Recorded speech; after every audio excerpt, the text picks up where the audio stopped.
ವಿಧಾನಸಭಾ ಅಧಿವೇಶನ ಕಲಾಪ ಏನು ನಡೀತಾ ಇದೆ ಅದು ಶುಕ್ರವಾರದ ಬದಲಿಗೆ ನಾಳೆ ಅಥವಾ ನಾಡಿದ್ದೇ ಮೊಟಕಾಗುವಂತ ಚರ್ಚೆಗಳು ಈಗಾಗಲೇ ಆರಂಭ ಆಗಿದೆ. ಇಂಥದ್ದೊಂದು ಮಾತು ರಾಜಕೀಯ ಪಡಸಾಲೆಯಲ್ಲಿ ಕೇಳಿ ಬರ್ತಾ ಇದೆ. ಬಜೆಟ್ ಅಧಿವೇಶನ ಮೊಟಕುಗೊಳಿಸುವ ಬಗ್ಗೆ ತೀರ್ಮಾನವನ್ನ ಕೈಗೊಳ್ಳಲಾಗುತ್ತೆ. ಇದಕ್ಕೋಸ್ಕರ ಸ್ಪೀಕರ್ ಯುಟಿ ಖಾದರ್ ಅವರ ನೇತೃತ್ವದಲ್ಲಿ ಒಂದು ಮೀಟಿಂಗ್ ಕೂಡ ನಡೆಯುತ್ತೆ. ಸ್ಪೀಕರ್ ನೇತೃತ್ವದಲ್ಲಿ ಕಲಾಪ ಸಲಹಾ ಸಮಿತಿ ಸಭೆ ನಡೆಯುತ್ತೆ. ಈ ಸಭೆಯಲ್ಲಿ ಅಧಿವೇಶನ ಮೊಟಕುಗೊಳಿಸುವ ಕುರಿತಾಗಿ ಚರ್ಚೆ ಮಾಡಲಾಗುತ್ತೆ. ಮಾರ್ಚ್ 27ನೇ ತಾರೀಕಿನ ಬದಲು ಮಾರ್ಚ್ 25 ಅಥವಾ 26ಕ್ಕೇನೆ ಕಲಾಪ ಮೊಟಕುಗೊಳಿಸುವ ಸಾಧ್ಯತೆ. ಉಪಚುನಾವಣಾ ಪ್ರಚಾರಕ್ಕೆ ತೆರಳಬೇಕಾಗಿದೆ ನಾಯಕರೆಲ್ಲರೂ. ಮೂರೂ ಪಕ್ಷಗಳ ಲೀಡರ್ಸ್ ಉಪಚುನಾವಣೆಯ ಅಖಾಡದಲ್ಲಿ ತಮ್ಮ ಉಪಸ್ಥಿತಿಯನ್ನ ತೋರಿಸ್ತಾರೆ.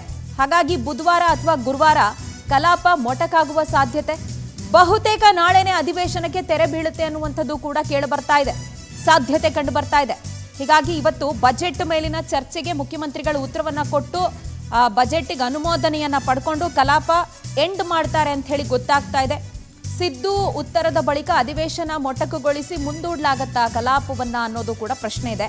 ಅನಿರ್ದಿಷ್ಟಾವಧಿಗೆ ಸದನ ಮುಂದೂಡುವ ಕುರಿತು ಚರ್ಚೆಯನ್ನ ನಡೆಸಲಾಗ್ತಾ ಇದೆ.